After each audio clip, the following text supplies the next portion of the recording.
Bonjour, bienvenue dans la série sur le paradoxe de l'information. Alors, nous allons attaquer donc maintenant l'arrivée de la mécanique quantique dans la physique des trous noirs.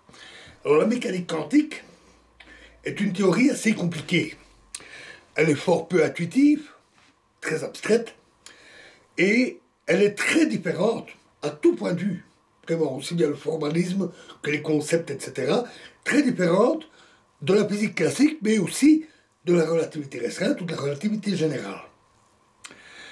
Donc, si vous voulez en savoir plus sur la mécanique quantique, je vous conseille de suivre la série d'introduction à la mécanique quantique que j'ai réalisée, qui est, vulgarisée d'assez haut niveau et assez complète, au moins pour les bases. Mais nous en parlerons de toute façon ici. Alors ici, c'est encore pire, parce que on parle en réalité de théorie quantique des champs, qui est un stade supplémentaire. Il est encore plus complexe. Heureusement, nous n'aurons pas besoin de tout. Nous n'aurons pas besoin de maîtriser la mécanique quantique, de comprendre tous les tenants et aboutissants. Il y a une série de choses à connaître, et nous verrons l'essentiel au fur et à mesure que nous en parlerons. Ici, je vais juste dire ce que c'est, en quelques mots. Alors, la mécanique quantique, c'est la physique des phénomènes microscopiques. Bien qu'en toute généralité, elle puisse s'appliquer à toute échelle. C'est la théorie des particules et des atomes. Elle décrit les systèmes par des états très particuliers et ces états qu'on note traditionnellement comme ceci, une barre comme une flèche avec un symbole qui signale de quel type d'état il s'agit. C'est l'état d'un système, l'état d'un atome, l'état d'une particule. Et cet état obéit à une équation, dite équation de Schrödinger,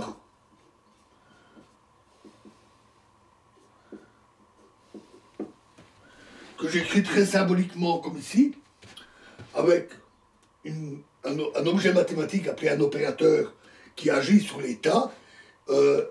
Ici, c'est l'opérateur hamiltonien, qui est l'opérateur qui correspond à l'énergie du système, et cela donne, que j'ai représenté par une apostrophe, la variation au cours du temps de cet état.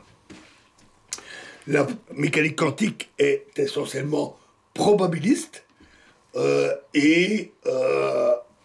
mais l'évolution des états en eux-mêmes sont parfaitement déterministes et très rigoureux. Alors, la théorie quantique des champs, c'est de la mécanique quantique appliquée aux champs. Alors, les champs, c'est simplement des grandeurs physiques qui prennent une valeur en tout point. Par exemple, le champ électromagnétique, celui des ondes radio, de la lumière, qui est le champ est la valeur de champ électrique et magnétique en tout point. Lorsque l'on applique la mécanique quantique, ces champs sont quantifiés et ils sont alors décrits par la mécanique quantique, avec un formalisme plus poussé, plus complexe, parce que les champs sont plus complexes qu'une simple particule. Les particules en théorie quantique des champs correspondent aux états excités des champs, les excitations du champ.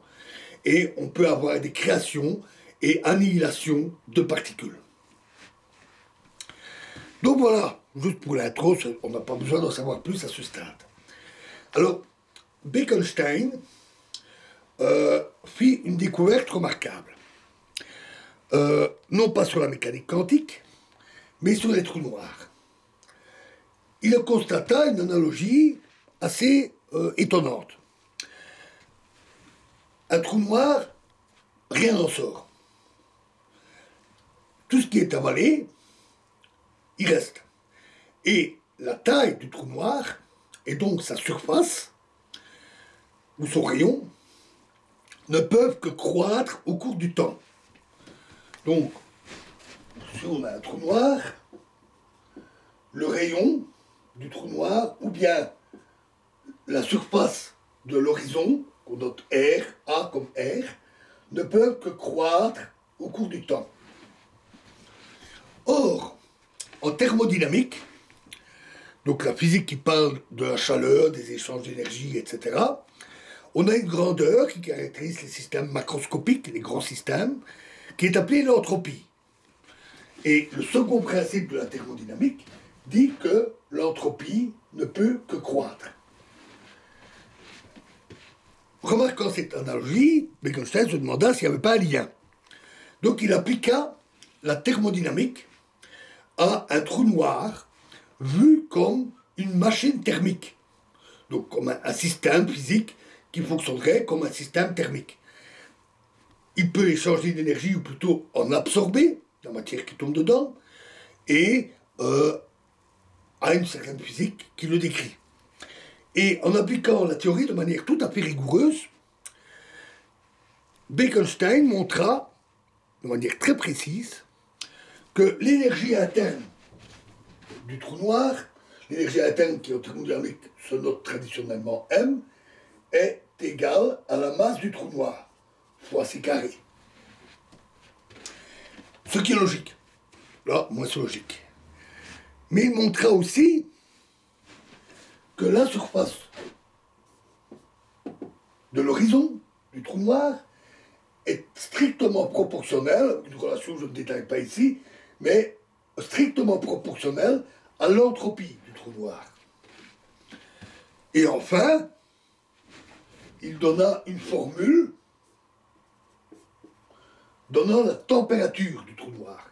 Température étant une grandeur essentielle en thermodynamique. Et cette température n'est pas nulle pour un trou noir, mais inversement proportionnelle à sa masse. Plus il est gros, plus il est froid. Nous reviendrons sur cette température. Ce travail de Bekenstein passa un temps à peu près inaperçu. C'était une jolie construction théorique, mais sans réelle application, sans réel usage. De plus, elle possédait deux défauts. La première, c'est que, il disait, l'entropie vaut autant, et elle est proportionnelle à la surface. Surface double, entropie double. Comme si l'entropie était codée à sa surface. Ce qui peut paraître logique à première vue, puisque rien ne sort d'un trou noir. On ne peut voir que sa surface. Donc, que l'entropie soit encodée dans cette surface paraît logique. Sauf que la relativité générale permet de démontrer, c'est un théorème, que les trous noirs n'ont pas de cheveux. Nous en avons parlé. Ils n'ont que des propriétés très simples.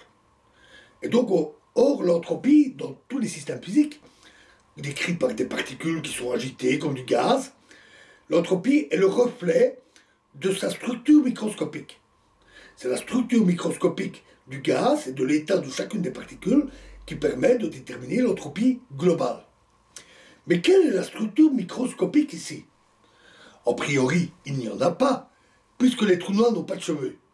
Ils sont plus lisses que tout. Ils n'ont que trois propriétés, nous en avons parlé, la masse, la rotation et la charge électrique.